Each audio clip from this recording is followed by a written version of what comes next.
시간이라는 게 별거 아닌데도 불구하고 시간이라는 게 돌이켜보면 지나고 나서 이렇게 보면 아, 참 새삼스럽다 이런 생각들이 합니다. 많은 것들이 지나갔구나.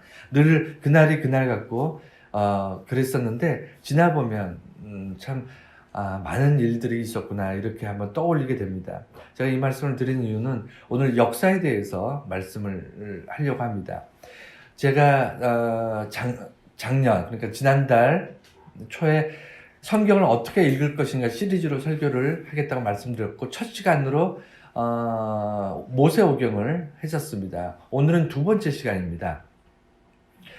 새해 첫날 왜 갑자기 이제 그 시리즈 설교를 하게 됐냐면 오늘 두 번째 시간이 구약의 역사서를 어떻게 읽을 것인가, 역사에 대해서 어떤 관점을 갖고 어떤 시선으로 우리가 바라볼 것인가 이것을 생각하기 위해서 새해 첫 시간을 이 주제를 가지고 말씀을 보려고 합니다. 성경에 특히 구약의 역사서가 12권이 있어요. 꽤 많습니다. 성경에 12권이 있고요. 그 책들이 보면 분량이나 이런 거 꽤 많아요. 구약에서 꽤 많은데 왜 구약 성경에 그 한 4분의 1, 3분의 1에 속하는 많은 방대한 분량의 역사를 기록했을까? 여러분, 오늘 주보에 내용이 있습니다만, 먼저 서론으로 말씀드리고 싶은 것이, 역사는 절대 외우는 게 아닙니다. 우리가 역사를 공부할 때, 학교에서 공부할 때, 한국사라든가 세계사라든가 역사를 공부하면 반드시 외우잖아요. 뭐 외우죠? 숫자 외우죠. 그리고 이름 외우고. 여러분 다 경험하셨을 겁니다. 그래서 역사를 공부할 때 외우는 게 싫어가지고 맨날 그 쪽지에다 메모장에다가 이렇게 외워야 될 것들을 해놓고 수시로 보면서 외우고 했던 기억이 여러분 다 있으실 거예요. 그거는 외우는 거거든요. 시험 보려고 외우는 거예요. 테스트 하려고 외우는 거고요. 지금 우리가 돌이켜보면은 외울 필요가 없습니다. 그냥 검색해보면, 아니면 찾아보면 다 있어요. 영주야? 임진왜란이 몇 년이지? 1592. 네? 1592. 1592랍니다. 1592년. 그해 임진왜란이 있었다는 거 여러분, 그거 외울 필요 있어요? 없어요? 찾아보면 다 나옵니다. 임진왜란이 몇 년도에 있었느냐가 중요한 게 아니고요. 역사를 본다는 것은, 역사를 공부한다는 건 뭐냐면 임진왜란이 왜 일어나는지를 보는 겁니다. 임진왜란이 어떤 사회적 환경에서 어떤 이유로 어떤 역학관계 속에서 임진왜란이 일어났을까, 이것을 바라보는 게 역사를 공부하는 것, 역사를 이해하는 방식이에요. 그러면 왜 지나간 것에 공부를 할까요? 왜 역사를 우리가 돌이켜보면서 공부하고 왜 임진왜란이 일어났을까를 왜 공부하죠? 네, 다시 일어날 수 있기 때문에 그런 거예요. 역사는요, 반복됩니다. 그래서 공부하는 거예요. 과거에 어떤 일이 있었구나 하고 끝나는 게 아니고요. 과거에 어떤 일이 있었다는 것을 공부함으로써 현재 다시 그 일이 일어날 수 있다는 것에 대해서, 그래서 준비하고 대비하기 위해서 역사를 공부하는 겁니다. 임진왜란이 500년 전에 있었으니까 이제 끝났다가 아니고요. 일본이라는 나라가 임진왜란을 일으켰던 사회적 환경이나 여건에 의해 그것이 반복이 되면 다시 우리나라를 공격할 수 있다 없다? 있다는 거예요. 그게 역사를 공부하는 이유입니다. 왜 그렇죠? 왜 반복될까요? 역사는 왜 반복된다고 생각하세요? 모든 환경이나 역사나 문화나 이런 것이 다 달라졌는데, 시간도 500년이라는 시간이 지났으면 정말 많은 시간이 변화가 있었는데 왜 그 역사가, 과거의 역사가 다시 반복될 가능성이 있다고 생각하세요? 왜 그렇게 생각할까요? 인간이 똑같기 때문이에요. 인간의 습성이나 인간의 사고방식이 변하지 않기 때문입니다. 역사의 주체인 인간들이, 역사를 만들어 나가는 인간들이 그 인간이 그 인간이라 그래요. 그놈이 그놈? 좀 표현이 그렇습니다만, 그래서 역사는 반복되기 쉽습니다. 반복될 가능성이 굉장히 높아요. 그래서 역사를 보는 거고요. 구약 성경을, 그 많은 분량의 역사서가 있는 이유가 우리가 이스라엘의 역사를 공부하려고 구약의 역사서를 읽는 게 아니에요. 구약에 어떤 왕이 어떻게 정치를 했고 어떤 영웅이 나와서 이스라엘을 다스렸고 우리가 그거 외우려고 구약 성경을 읽는 게 아닙니다. 구약 성경의 역사서는요, 스토리, 이야기를 머릿속에 담기 위해서가 아니라 그건 모르면 다시 찾아보면 돼요. 우리가 역사서를 읽는 이유가 뭐냐면 그 일이 오늘날 다시 반복될 수 있기 때문이에요. 구약에 있던 어떤 역사들이 현재 살아가는 우리들에게 반복될 수 있기 때문에 그 관점으로 성경을 읽는 겁니다. 자, 구약의 역사서가 어떤 책들이 있냐면 여호수아, 사사기, 룻기, 사무엘상, 사무엘하, 열왕기상, 열왕기하, 역대상, 역대하, 에스라, 느헤미야, 에스더, 이렇게 12권의 역사서가 있습니다. 예언서를 제외하고는 제일 많은 분량이에요. 근데 이거를 굳이 이렇게 분류를 하면, 12권을 분류를 하면요, 사사기를 통해서 왕정 이전에, 그러니까 출애굽해서 가나안에 정착했을 때 사사가 하나님이 세우신 사사에 의해서 통치되는 사사기가 있고요. 사사시대가 있고 왕정시대가 있어요. 사울왕부터 사울왕, 다윗왕, 솔로몬왕, 우리가 익히 들었던 왕정시대들. 그리고 그 시대가 지나고 나면 이스라엘의 멸망, 그러니까 이스라엘이 아수르와 바벨론에 의해서 멸망하는 그 이스라엘 멸망의 시기가 역사가 있습니다. 마지막 네 번째가 재건, 멸망했던 이스라엘, 그 포로로 끌려갔던 이스라엘 사람들이 다시 귀환, 그러니까 고향으로 돌아와서 이스라엘을 재건을 해요. 재건하는 역사, 이렇게 네 가지 역사를 역사로 나눌 수 있습니다. 그래서 여호수아, 사사기, 룻기는 사사시대를 배경으로 보시면 되고, 사무엘 상하, 열왕기 상하, 역대 상하, 여기는 왕정시대 역사서, 그 다음에 에스라, 느헤미야, 에스더, 이쪽은 그 이후에, 그러니까 다시 이스라엘이 망하고 다시 그 포로로 끌려가는 포로 시기, 그리고 포로에서 돌아와서 이스라엘을 재건하는 이 네 가지 시기에 맞춰서 여러분이 읽으시면 돼요. 그러면 이 네 가지 역사 속에서 첫 번째, 이렇게 분류해서 좀 볼게요. 사사시대를 어떻게 읽을 것인가. 사사시대는 아까 말씀드린 대로 여호수아, 사사기, 룻기인데, 사사시대는 아까 말씀드린 것처럼 가나안에서 그러니까 애굽에서, 광야에서 가나안으로 들어와서부터 이제 이스라엘 역사가 시작이 돼요. 물론 그 전부터 이스라엘 역사는 있지만, 나라라는 것을, 국토와 국가와 이런 것들 다 갖추고 있는 그런 나라라는 것이 정식으로 시작이 됩니다. 그런데 주변에 있는 나라하고 이 이스라엘하고 가장 근본적으로 다른 게 있어요. 뭐가 다를까요? 사사시대를 이렇게 보시면 뭐가 다르죠? 뭐가 다를까요? 주변에 있는 당시의 모든 나라, 그 고대 근동뿐만 아니라 모든 역사의 모든 나라가 뭐가 있었을까요? 반드시 통치하는 왕이 있었어요. 그런데 사사시대는 인류 역사에서 왕이 없는 나라였어요. 특이했죠. 이민족, 물론 다른 지역에서 흡수돼 들어온 유목민들이 정착한 땅이긴 하지만, 그럼에도 불구하고 정말 수많은, 수십만 명, 심지어 수백만 명에 이르는 민족이 한 지역에 모여 사는데 왕이 없어요.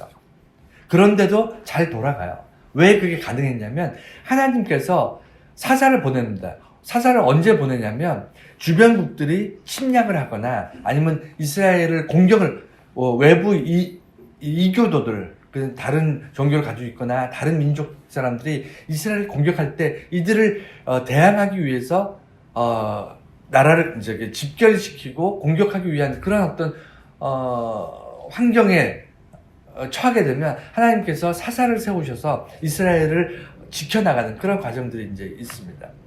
그러면 이스라엘의 백성들은 하나님께서 원하는 건 사사시대예요. 뭐냐면 하나님이 왕이 되시고요.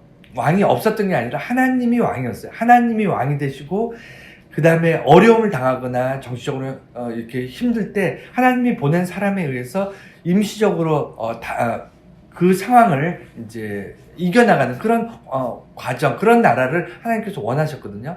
그런데 사사시대에 이스라엘 사람들은 그걸 원하지 않았어요. 이스라엘 사람들은 뭘 원했냐면 우리가 너무 초라하다는 거예요.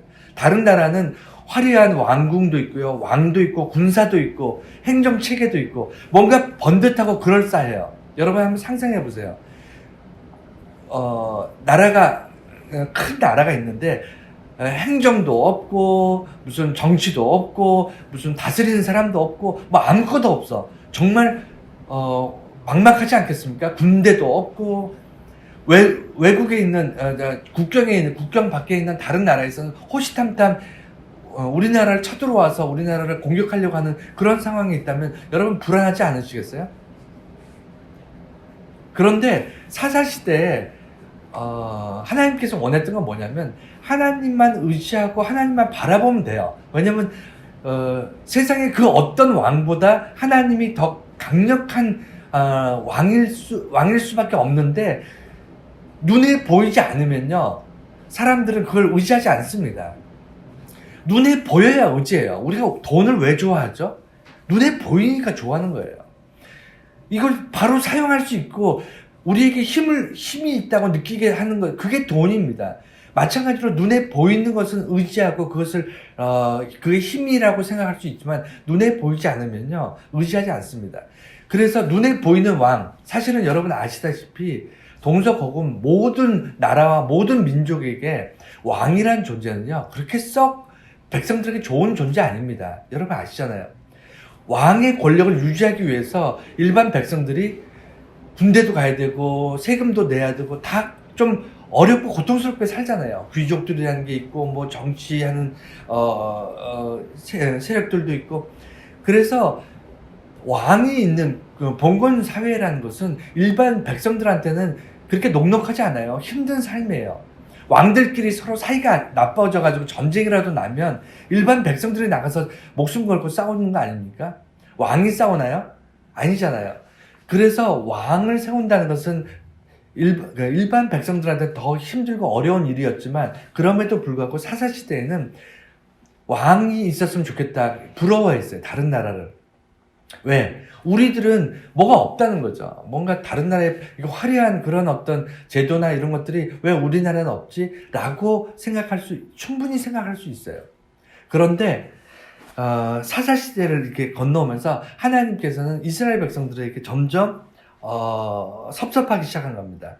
내가 이들을 구원했지, 이들을 먹을 것을 제공했지, 그 다음에 이 땅을 허락했지, 그 다음에 그 왕으로서 이스라엘을 다스리시고, 그 다음에 어려운 일이 있을 때마다 사사를 보내서 어려움을 해결해 주시지. 뭐 하나 부러운 게 하나도 없는데 이스라엘 백성들은 모든 것이 불만인 거예요. 여러분, 이것이 기독교인들의 딜레마입니다.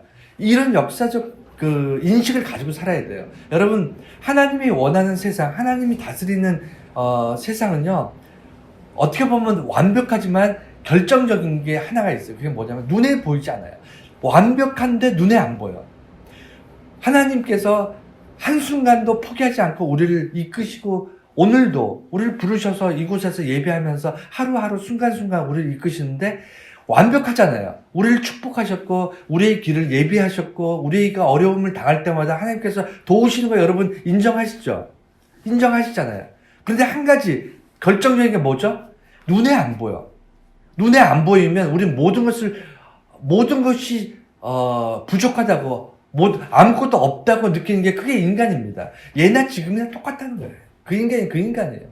사사시대의 이스라엘이나 오늘날 살아가는 우리나 똑같다는 겁니다. 그래서 하나님께 불평불만한 거예요. 우리도 왕을 주세요. 사사시대의 역사서를 읽으면서 이스라엘의 불만을 읽어야 돼요. 이들이 하나님께서 다 주셨음에도 불구하고 왜 불만을 가지고 살고 있는가를 볼 줄 알아야 됩니다. 왜 우리가 이 땅에서 살아가는데 하나님께서 다 주셨는데 우리가 하나님의 자녀가 되었고 하나님이 구원하셨고 하나님께서 우리가 기도할 때마다 응답하시는데도 불구하고 왜 우리는 다 불만인가? 왜 우리는 하나님이 아무것도 안 해준다고 생각하고 있는가? 왜 우리는 남들처럼 갖지 못했다고 생각하는가? 이게 사사시대를 읽는 관점입니다. 그리고 그럴 수 있는 어떤 단초가 뭐냐면 사사시대에는 전쟁이 많았어요. 왕이 없고 군대가 없으니까 그 국경을 넘어서 다른 주변에 있는 국가들이 이스라엘이 탐이 날까요, 안 날까요? 이스라엘을 쳐들어오는 사람들이 왜 쳐들어올까요? 저기는 만만해 보이니까. 전쟁을 일으키면 우리는 군사가 있고 왕이 있고 조직이 다 있으니까 우리가 군대를 가지고 이스라엘 들어가면 금방 어떻게 이게 뭐라 그러죠? 해버릴 수 이렇게 점령할 수 있을 것 같은 그런 느낌이 드는 거예요. 주변 국가들이.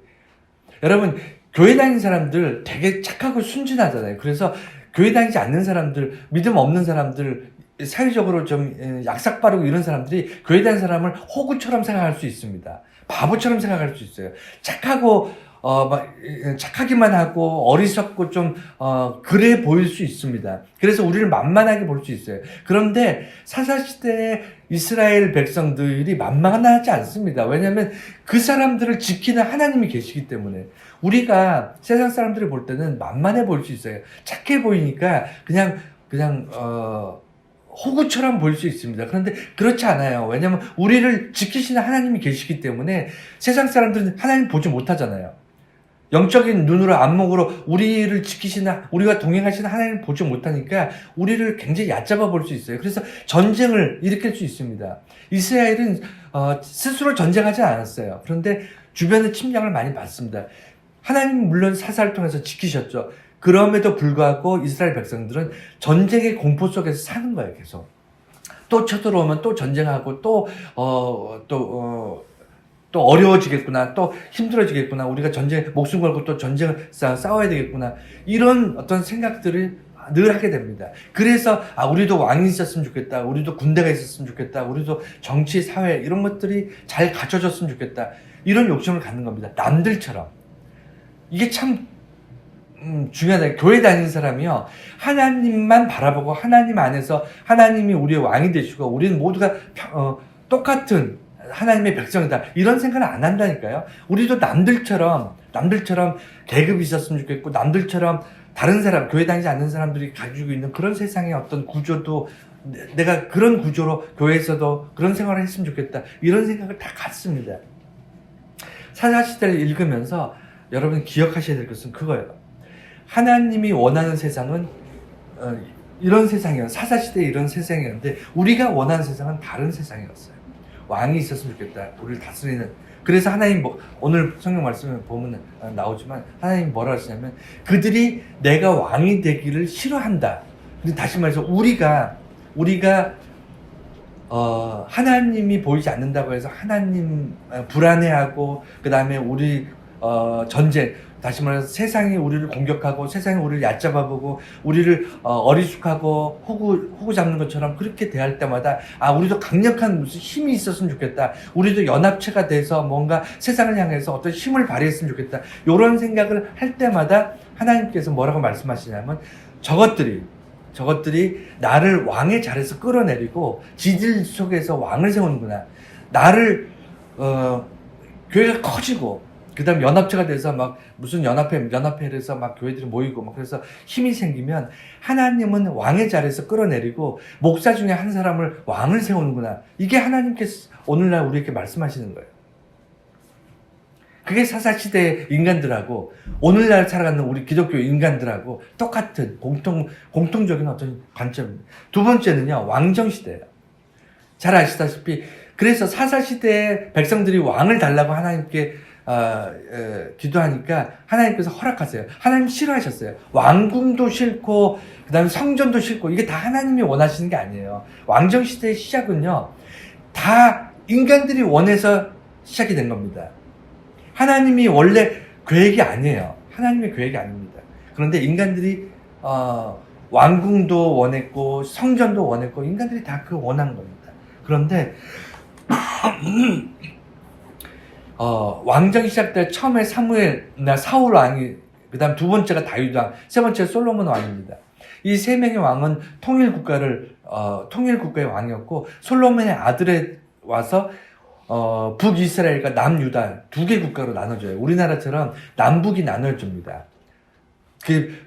북이스라엘, 북쪽이 빨리 망하죠.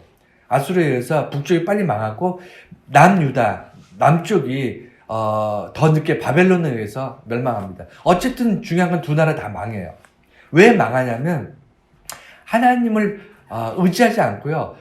우상을 섬기는 왕들이 계속 서요. 그래서 계속 하나님이 선지자를 보내서 경고합니다. 그런데 이스라엘 민족이 들었을까요? 안 들었을까요? 이스라엘 민족이 선지자의 이야기를 들어요. 들음에도 불구하고 이스라엘 민족들이 선지자의 말을 들었을까요? 안 들었을까요?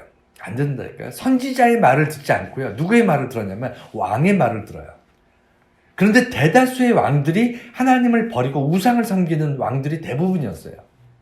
그러니까 이스라엘 민족들이 하나님을 의지하고 싶어도 하나님만 섬기고 싶어도 왕이 자기 권력을 위해서 그리고 또 여러 가지 정치적 사회적 환경 때문에 우상을 권장하기 때문에 하나님의 성전에 우상의 어떤 제단이 함께 있었다니까요.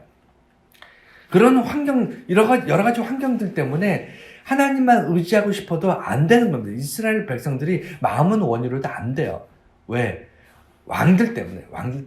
여러분, 제가 정치적으로 좀 비판적인 건 여러분 잘 아실 겁니다.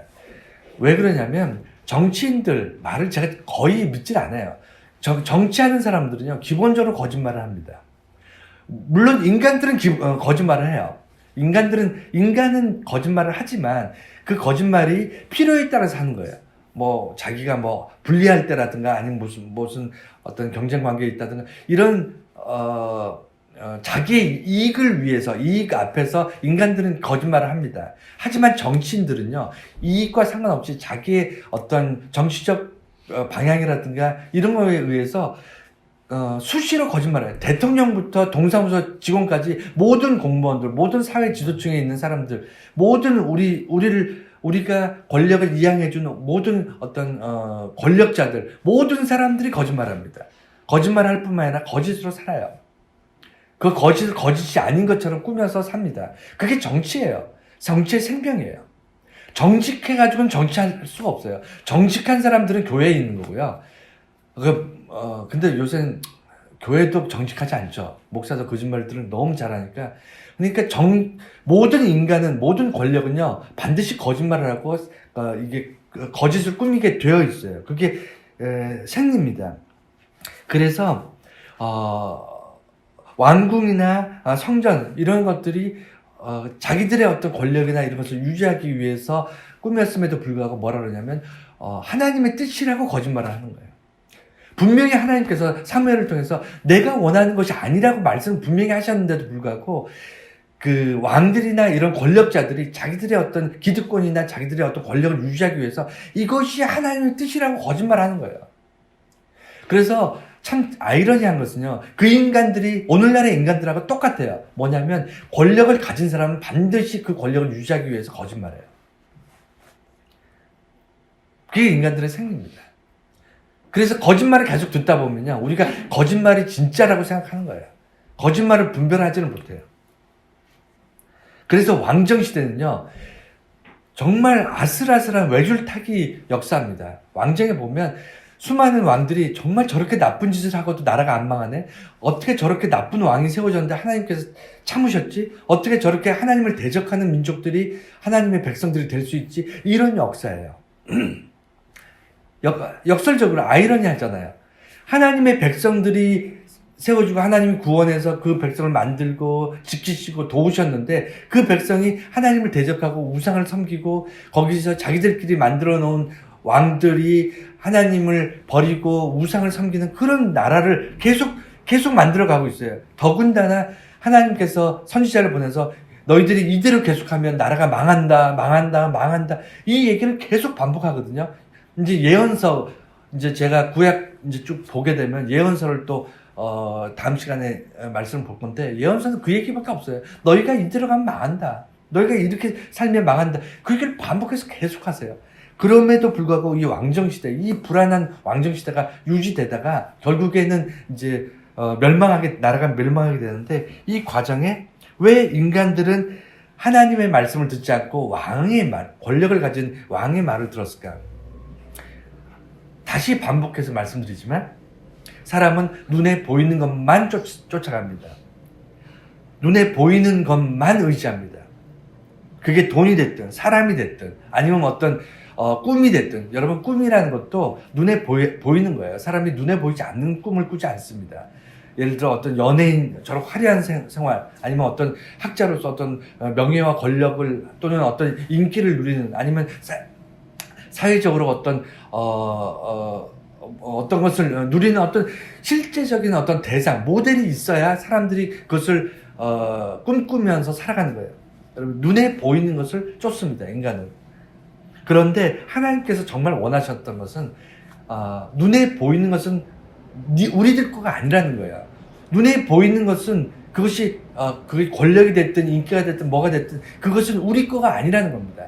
그것은 하나님을 의지하고 하나님만 바라보는 사람들에게 주어지는 삶의 도구일 뿐이지 그것이 삶의 목표나 목적이 돼서는 안 돼요. 돈이 목표가 되면 안 됩니다. 인기나 권력이 목적이 되면 안 돼요. 그거는 살다 보면, 하나님을 의지해서 최선을 다해서 살다 보면 따라오는 거지, 그것을 쫓아서 살면 안 됩니다. 그것을 쫓아서 살면 어떻게 되냐면 이스라엘의 왕 같은 삶을 사는 거예요. 왕 부럽잖아요. 모든 권력을 가지고 있죠. 정말 엄청난 권력을 가지고, 우리가 누구나가 왕 같은 삶을 살고 싶다, 다 그러지 않습니까? 왕 같은 권력을 갖고 싶다, 왕 같은 부를 누리고 싶다.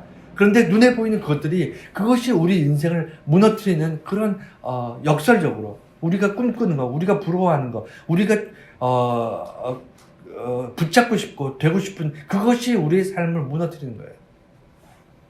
그리고 권력의 우상화. 하나님의 백성요, 그러니까 우상 때문에 구약에 이제 많은 문제들이 발생했는데, 이 우상이 단순히 신적인 것이 아니에요. 그러니까 무슨 바알 신을 섬기기 때문에 우상이 아니고요. 왕들이라든가 아니면 우상을 섬기는 거짓 제사장들의 말을 쫓아가기 때문에 우상을 섬기는 겁니다. 이스라엘 백성들이 어디서 우상을 가져오는 게 아니잖아요. 여러분 잘 보세요. 그러니까 우상이라는 것은 권력에 의해서 만들어지는 거예요. 어떤 사람이 권력을 갖잖아요. 그러면 사람들을, 저는 좀 민감한 얘기입니다. 저 개인적인 생각일 수 있어요. 여러분들 오해하지 마시고 들으세요. 우리나라에 스포츠가 우상이 되어 있은 적이 있습니다. 지금도 스포츠를 우상처럼, 축구라든가 야구라든가 이래서 우상처럼 삶의 모든 행복을 거기다 두고 있는 사람들이 꽤 많거든요. 근데 그게 언제부터 그렇게 됐는지 아세요? 우리가 예전에는 그러지 않았어요. 예전에는 제 기억에 어릴 때는요, 저 어릴 때만 해도 먹고 살기 힘들었어요. 그래서 스포츠는 이런 건 꿈에도 꾸지 않았습니다. 근데 언제 그렇게 되냐면, 전두환 대통령, 죄송합니다. 전두환이가 지금 죽었지만 그 인간이 대통령이 되면서 어떤 일이 있었냐면 학살을 했거든요. 전라도에, 광주에 수많은 사람들을 학살하고 대통령이 됐는데, 사람들이 그런 것들을 알고 정치적으로 관심을 갖고 문제를 일으키게 될까봐 사람들의 관심을 어디로 뺐냐면 스포츠로 빼는 겁니다. 이런 게 정치의 우상화예요. 권력의 우상화입니다. 권력을 가진 사람이 자기의 권력을 유지하기 위해서 백성들을 우상을 섬기게 하는 거예요. 그게 스포츠가 됐든, 아니면 연예계가 됐든, 아니면 무슨 부동산이 됐든, 드라마가 됐든, 아니면 교육으로 무슨 교육열이 됐든, 어떤 방식으로든 정치를 하는 사람은요, 자기 자리를 유지하기 위해서 일반 백성들이 딴 데 몰입하게끔 만들어요. 이게 구약에 있었던 왕정시대나 오늘날 우리가 살아가는 세상이랑 똑같아요. 똑같습니다. 우리나라 역대 대통령 중에서 우리를 우상을 섬기게 안 한 대통령이 한 명도 없습니다. 우리가 권력자들 때문에 우리가 어떻게든 우상을 쫓아갈 수밖에 없는 그런 삶을 살았다는 것을 여러분 돌이켜보시기 바랍니다. 그럼에도 불구하고 왕정을 읽을 때 몇몇 왕들, 그러니까 개혁을 하려고, 역사를 바꾸려고 하나님께로 돌아가자고 얘기했던 왕들이 있었을까요? 없었을까요? 있었어요. 아주 드물지만 몇몇 정말 개혁을 주장하고 하나님께로 돌아가자, 우리가 우상을 부수자라고 얘기했던 왕들이 있었어요. 그런데도 불구하고 그들의 개혁이 실패했습니다. 대부분 실패했어요. 그러니까 나라가 망했죠. 근데 왜 실패했을까요? 여러분, 개혁은요, 소수가 외쳐서 되는 게 아니에요. 왜 그러냐면, 여러분, 그런 얘기가 있습니다. 어떤 그 심리학 용어인데 제가 자세하게 여러분들 설명할 수는 없고, 여러분들이 기회가 되면 제가 자세히 다시 한번 말씀드리겠습니다. 실제 미국에서 있었던 일인데, 미국에서 이제 이제 공동주택, 그러니까 우리나라 따지면 아파트 단지 같은 그런 곳에서 한가운데서 살인사건이 일어났어요. 사람이 살인사건이 일어나고 비명을 지르고 난리가 났습니다. 그런데 그 아파트에 살고 있었던 사람이, 수많은 사람들이 이 살인사건을 목격을 했을 거 아닙니까? 그게 벌건 대낮에, 대낮이지 한밤인지 모르겠습니다만, 그 수많은 사람들이 볼 수 있는 그런 환경 속에서, 지켜볼 수 있는 그런 환경 속에서 살인사건이 일어났는데, 경찰이 목격자를 찾는데 한 명도 안 나왔어요. 그래서 심리학적으로 어떤 용어가 나오냐면, 군중 속에 숨는다는 거예요. 내가 목격자로 나와서, 내가 거기에 목격자 한두 명이었겠어요. 거기 있는 사람 대부분이 다 목격자입니다. 그 동네, 그게 으슥한 곳에서 일어난 살인사건이 아니고요. 아파트 단지 한가운데서 일어난 살인사건이었고, 수많은 사람이 목격을 했는데, 내가 목격했습니다. 내가 그 사건을 봤습니다. 내가 이래 해서 내가 목격한 것을 얘기하면 보복당할까봐, 내가 굳이 얘기 안 해도 누군가는 얘기하겠지. 라고 생각하는 거예요. 그러니까 군중 속에서 내가 분명히 목격했음에도 불구하고 굳이 내가 위험을 감수하고 나가서 내가 증인이 되고 내가 목격자가 되어서 정의를 밝힐 필요가 있겠느냐. 내가 위험해질 수 있는데, 내가 불이익을 당할 수 있는데 누군가는 하겠지. 그래서 단 한 명의 목격자도 나오지 않았다니까요. 수많은 목격자가 있었음에도 불구하고. 이것이 개혁의 실패의 원인이에요. 누군가는 하겠지. 우리 모두가 알고는 있어요. 우리가 모두가 예배 드리면서 다 압니다. 생각이라는 게 있기 때문에, 이렇게 나가면 안 돼. 이렇게 나가면 교회가 망해. 이렇게 나가면 내 가정이 망해. 이렇게 나가면 내 삶이 망해. 이렇게 나가면 분명히 결국에는 하나님께서 이렇게 말씀하시는 것처럼 진노하실 거야. 우리가 하나님 앞에 정말 이렇게 하다 보면 큰일 날 거야. 라는 것을 다 안다니까요.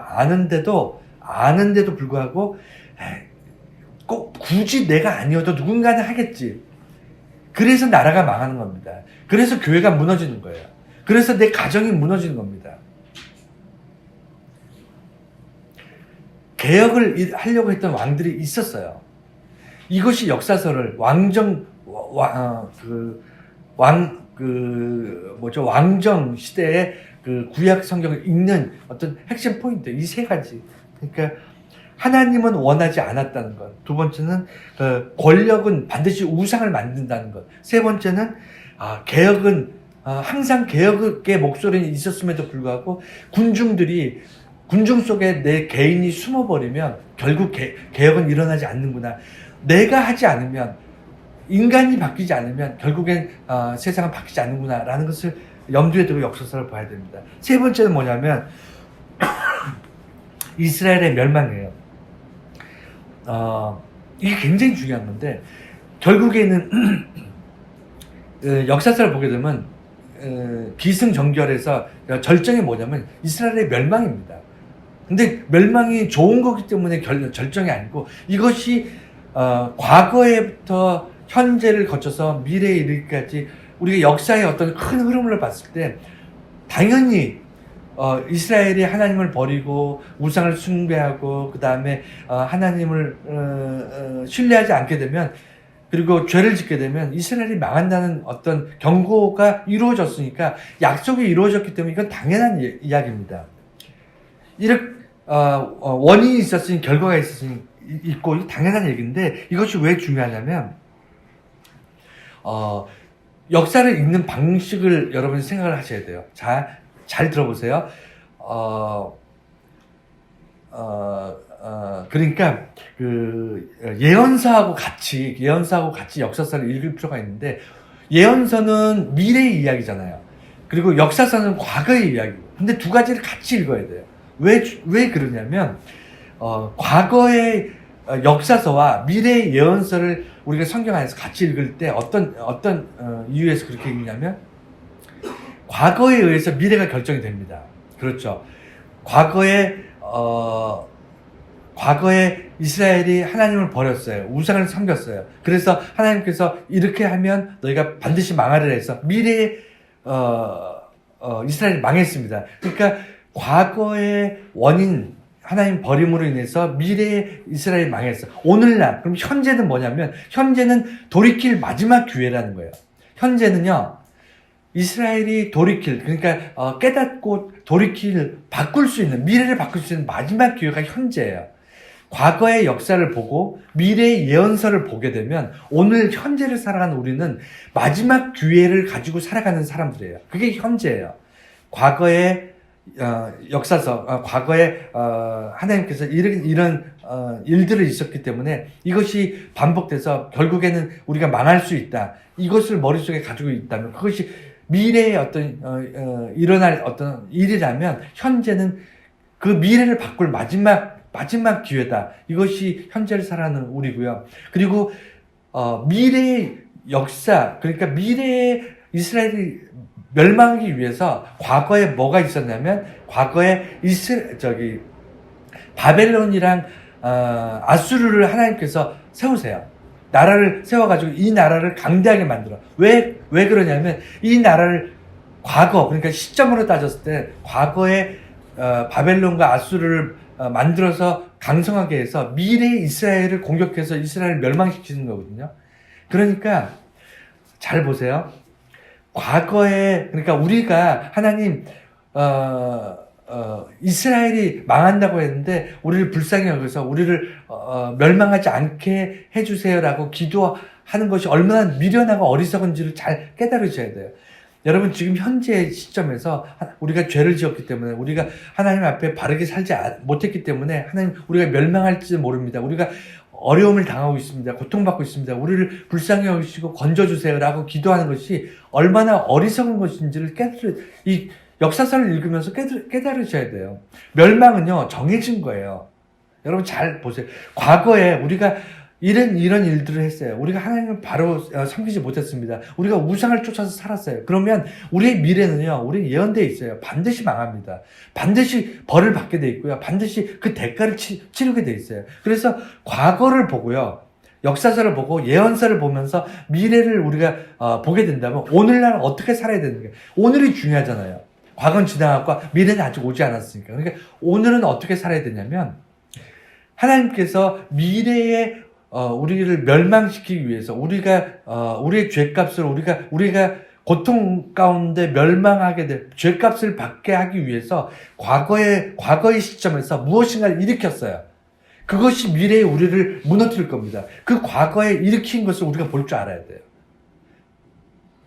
단순히 예언서, 이제 다음 시간에 예언서를 통해서 다시 보게 되는데, 예언서는 그냥 무슨 점집에서 점 보듯이 미래에 이런 일이 있을까 보다, 이것이 중요한 게 아니고요. 나의 역사, 나의 과거 때문에 일어날 미래, 나의 과거의 나의 잘못, 나의 어리석음, 나의 어떤 죄악, 나의 우상숭배 때문에 미래에 일어날 어떤 고통, 미래에 일어날 어떤 미래에 일어날 것을 하나님께서 이것을 미래를 이루시기 위해서 과거 시점에서 뭔가를 다시 일으켰어요. 이스라엘 입장에서 뭐였죠? 바벨론과 아수르. 이 나라가 갑자기 일어나가지고 갑자기 강성해져서 이스라엘을 공격해서 무너뜨립니다. 그리고는 역사 속에 사라졌어요.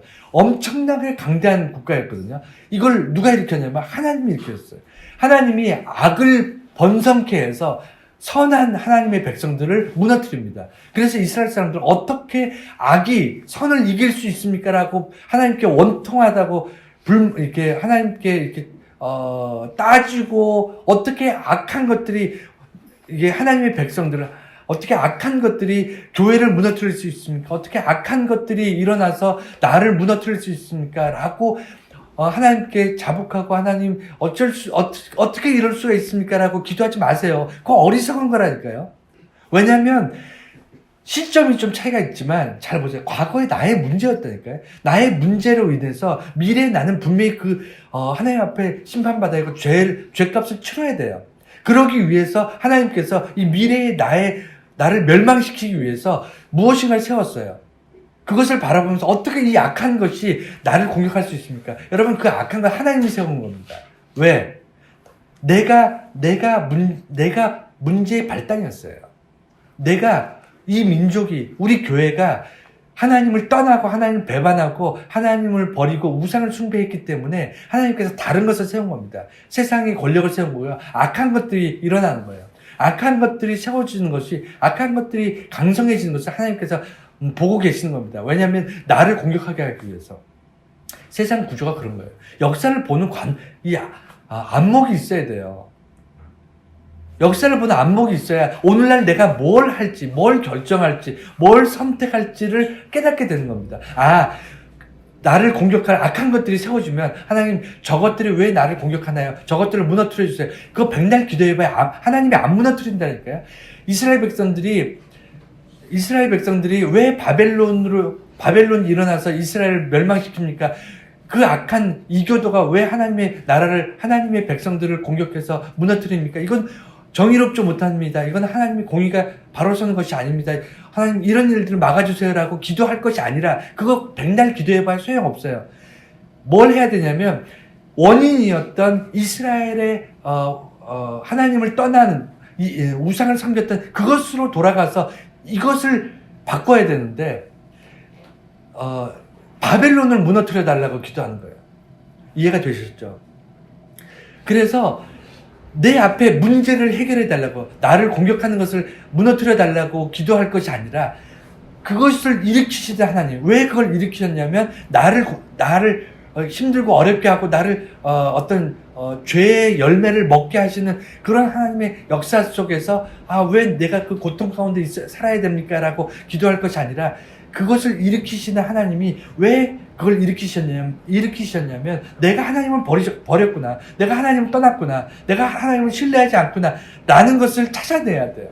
그래서 오늘날 내가 하나님만 의지해야 되겠구나. 내가 왕을 의지했다. 내가 우상을 의지했다. 내가 권력을 의지했다. 내가 돈을 좋아했다. 내가 어떤 이런 것들 때문에 하나님을 버렸구나. 라는 것을 찾아낼 수 있어야 돼요. 그래서 이스라엘의 멸망을 보면서 여러분들이 그것을 찾아낼 수 있는 그런 안목을 가져야 됩니다. 마지막으로 네 번째 재건이에요. 하나님께서는 무너뜨리는 것이 결론이 아닙니다. 하나님께서는 우리가 벌받는 것, 우리가 고통 가운데 사는 것을 기뻐하시지 않아요. 그것이 하나님의 결론이 아닙니다. 우리가 죄를 지었으나, 우리가 우상을 섬겼으나, 우리가 권력을 좋아하고 돈을 좋아하고, 그리고 우리가 하나님을 떠났으나, 그래서 망하는 것으로 끝. 이것이 하나님의 결론이 아니에요. 이것이 하나님이 기뻐하는 마지막이 아닙니다. 하나님께서 원하시는 건 뭐냐면 그럼에도 불구하고요. 이것이 은혜입니다. 우리가 죄인이었으나 그럼에도 불구하고, 우리가 실수했으나, 우리가 넘어졌으나 그럼에도 불구하고, 이것이 하나님의 은혜예요. 우리가 하나님 앞에 잘한 게 뭐 있죠? 하나도 없잖아요. 우리가 하나님 앞에 자랑할 만한 게 있습니까? 없잖아요. 그럼에도 불구하고 하나님은 우리를 재건하시는 거예요. 우리를 다시 세우시는 겁니다. 다시 일으키시는 거예요. 우리를 십자가 앞으로 부르는 이유가 뭐죠? 우리가 세상 속에 똑같이 넘어졌으나, 우리가 세상 속에서 똑같이 악하게 살아가고 있으나, 우리가 하나님을 버리고 세상 것을 쫓아가고 있으나, 그럼에도 불구하고 주일날, 일주일에 한 번이라도, 한 시간이라도 교회에 나와서 예배드리고 기도하고 찬송하고 말씀을 들음으로 인해서 십자가 앞에 나와서 무릎 꿇고 기도하는 그 시간, 이 시간을 통해서 뭐 하는 거죠? 우리를 재건하시는 거예요.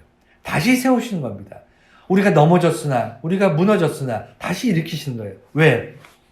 하나님은 처음에는 우리가 먹고 사는 문제, 이스라엘 재건한 역사를 보시면 그 역사가 어떻게 되냐면, 이스라엘이 고국으로 돌아오니까 아무것도 없잖아요. 피폐해 있잖아요.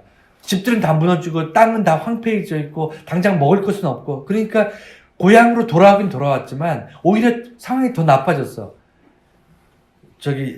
바벨론에 포로로 가 있을 때는 노예였지만 먹을 것은 있었는데, 고향에 돌아왔는데 자유인인데 먹을 게 없어. 집도 없어. 아무것도 없어. 그러니까 당장 급한 게 뭐죠?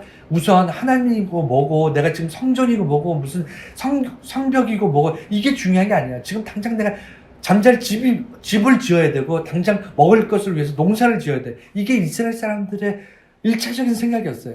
그랬기 때문에 재건이 안 일어나요. 사람들이 이스라엘이 다시 재건이 일어나는 게 어느 시점이냐면 사람들이 성전 앞에 다 모였을 때 하나님의 말씀을 읽기 시작합니다. 성벽 앞에서 성경을 읽어요, 사람들이. 그런데 그 성경을 사람들이 듣기 시작해요. 성경 말씀을 듣기 시작하는데 어떻게 되냐면 아침부터 밤까지 들어요.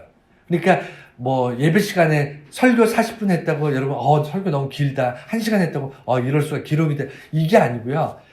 성경 말씀을 아침부터 밤까지 해가 떠 있는 동안에 계속 읽어요. 성벽 앞에. 그러면 사람들이 그 이스라엘에 귀향했던 포로로 갔다가 돌아왔던 사람들이 그 말씀 듣습니다. 그 말씀을 뭘 듣는 거죠? 역사서를 읽는 거예요. 과거의 역사, 예언서를 듣는 겁니다. 성경 말씀을 통해서 뭘 듣는 거죠? 너희들이 왜 망했는지를 듣는 거예요.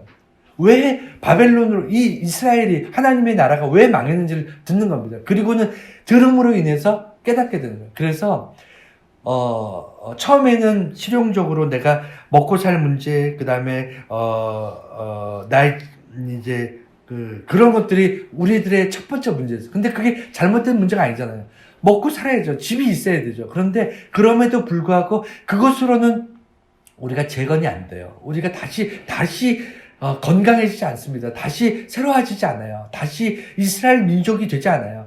그냥 바벨론 노예로 살던 것보다 상황이 더 나빠졌을 뿐, 그냥 껍데기만 자유인일 뿐이지 우리 삶의 꼬라지는 더 힘들어졌어요. 삶의 모양새는 더 구질구질해진 겁니다. 그런데 비로소 내가 자유인으로 당당하게 살아가게 된 것은 뭐였냐면 말씀을 들을 때부터예요. 말씀을 듣고 나니까 어떻게 되냐면 우리가 깨닫게 된 거죠. 이제 내가 성전을 다시 재건하고 성벽을 다시 세우고 하나님의 나라를 세우고 나니까 그 다음 문제 그런데 이 이스라엘 재건의 과정은요 둘 중에 하나만 한 게 아니에요. 보면 내가 이스라엘 사람들이 이스라엘 다시 돌아와서 그전에는 논에 나가서 밭에 나가서 먹을 것을 위해서 농사 짓고 이런 시간들이 하루에 예를 들어 24시간 중에 10시간을 밭에 나가서 일하는 시간이 10시간이었다면 그리고 뭐 집을 짓고 그다음에 뭐 이런 것들을 하는 자기를 위해서 쓰는 시간이 10시간이었다면 재건을 하게 되면 어떻게 되냐면 15시간을 일해요. 15시간. 5시간은 성전을 새로 세우고 성벽을 다시 세우는 일에 5시간을 투자하는 겁니다. 그리고 그 자기가 하던 일 10시간 자기가 밥 먹고 살고 그 다음에 농사 짓고 했던 10시간을 똑같이 쓰는 거예요. 다시 말해서 더 오래 일합니다. 더 힘들게 일해요. 더 많은 시간을 교회를 위해서 일하고 그 다음에 성전을 위해서 그 다음에 성곽을 위해서 나라를 위해서 일하기 시작해요. 여러분 재건은요 내가 A냐 B냐를 선택하는 게 아니에요. 재건은요 어떻게 가능하냐면 내가 내 할 일, 내가 살아가기 위해서 수고하고 땀 흘렸던 일은 똑같이 합니다. 똑같이 하는데 잠을 줄이는 거예요. 내가 내 시간을 더 쪼개서 이게 재건, 레위기나 이런 걸 좀 읽어보세요. 읽어볼 때 어떤 내용이냐면 사람들이 잠자는 시간을 쪼개서 자기들이 할당량을 더 늘려요. 그래서 성전을 더 건축하고 성벽을 더 세우는 그런 재건의 어떤 시간들을 자기 투자를 합니다. 그러고 났더니 성전이 세워졌는데 성곽이 세워졌는데 자기 집은 아직 완성이 안 됐음에도 불구하고 비로소 내가 하나님의 백성이라는 아이덴티티가 생기는 거예요. 자기의 어떤 정체성이 생기는 겁니다. 여러분 과거에 포로로 끌려가서 노예로 살거나 다시 이스라엘로 귀향했거나 달라진 게 없어요. 무슨 어디서 쌀이 떨어진 것도 떡이 떨어진 것도 아니고 돈이 나오는 것도 아니고 달라진 게 하나도 없는데 그럼에도 불구하고 뭐가 달라졌냐면 정체성이 달라지는 거예요. 여러분 교회에 나오면요 뭐가 달라집니까? 교회 나오는 사람이나 교회 나가지 않는 사람이나 사는 모습 똑같습니다. 기독교인이라고 교회 나오면 세상 속에서 엄청나게 다르게 살고, 교회 안 다니면 똑같이 살고, 그런가요? 아니잖아요. 여러분 잘 아시잖아요. 똑같아요. 똑같이 살아요. 세상 속에서도 똑같이 살고, 교회에서 똑같이 사는데, 교회에 열심히 다니고, 교회에 봉사하는 사람의 특징이 뭐냐면, 아이덴티티가 있어요. 정체성이 있습니다. 정체성이 뭐냐면, 내가, 남들처럼 똑같이 수고하고 똑같이 노력하고 똑같이 애씁니다. 노력 안 하는 게 아니에요. 다른 사람들처럼, 세상 속에 있는 사람들처럼 똑같이 일하지만, 그럼에도 불구하고 교회에도 열심히 일해. 그래서 더 힘들어. 더 많은 시간을 내가 살아야 돼. 남들은 24시간 중에 10시간만 일하는데 난 15시간을 일을 해야 돼. 그럼에도 불구하고 그것 때문에 5시간을 더 일하는 그것 때문에 나의 아이덴티티가, 나의 정체성이 새로워지는 거예요. 나는 그리스도인이다. 나는 하나님의 백성이다라는 아이덴티티가 생기는 겁니다. 그게 재건의 목적이에요. 하나님께서 이스라엘 백성에 요구하시는 게 그거예요. 그래서 이 역사서를 이제 결론을 말씀드릴게요. 역사서를 읽는 방식이 뭐냐면, 키포인트가 뭐냐면, 왜 인간은 하나님을 떠나고 있는가? 왜 과거에 모든 인간들은 떠났고, 그것 때문에 우상을 섬길 수밖에 없었고, 그것 때문에 그들은 하나님의 경고를 무시해서 하나님으로부터 징계를 받고, 그 다음에 고통받고 눈물을 흘릴 수밖에 없었는가?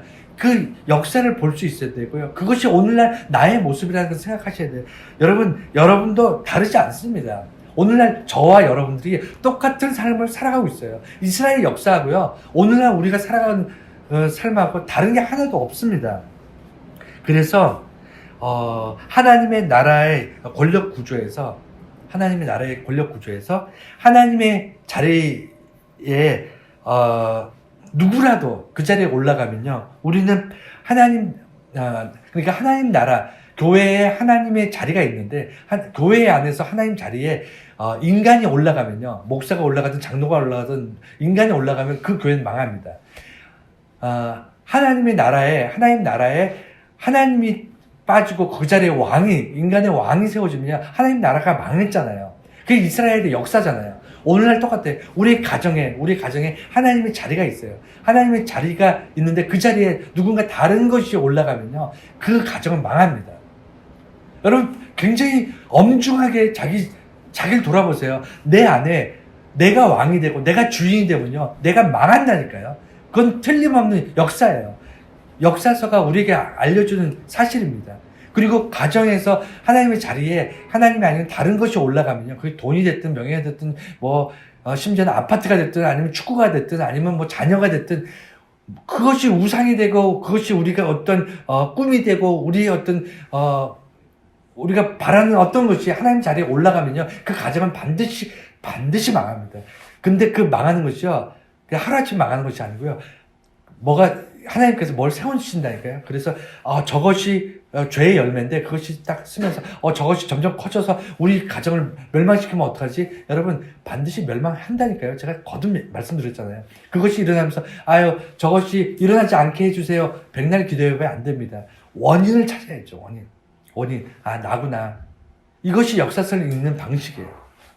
그래서 반복되는 역사를 통해서 오늘날 이제 새해 첫날 첫 시간에 긴 설교를 말씀드렸지만, 핵심은 딱 한 가지입니다. 역사서를 읽으면서 반복된다. 오늘날 이거 과거의 이스라엘의 역사를 배우는 것이 아니고, 오늘날 나한테 일어나고 있는 사건이다. 오늘날 내가 지금 겪고 있는 문제다. 이것을 어떻게 살아갈 것인가, 어떻게 해결할 것인가, 어느 시점에서 이것을 어떤 관점으로 볼 것인가, 이것을 배워나가는 것이 역사서를 읽는 방식입니다.